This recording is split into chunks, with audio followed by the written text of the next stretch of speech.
ngoLwesithathu Madlala wakhomba omunye wabasolwa njengomunye wabantu abangena endlini nesiphamu.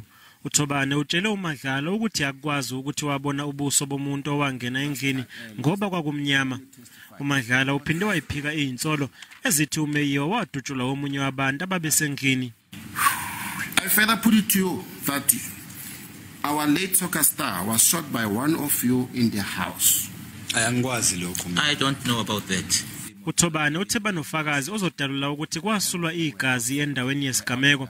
I put it to you, there will be a witness who will come and testify that there was a blood and cans of alcohol. Someone advised them to clean that blood so that when the police come, they cannot see what happened. Someone told them to clean. uMadlala ukuphikile ukuthi isiqhoko satholakala endaweni yesigameko esakhe.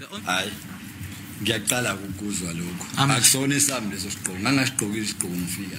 I'm hearing that for the first time. That hat doesn't belong to me. I wasn't wearing a hat when I arrived here. Noma ngisiqhokile isiqhoko angigqoki lezi nje.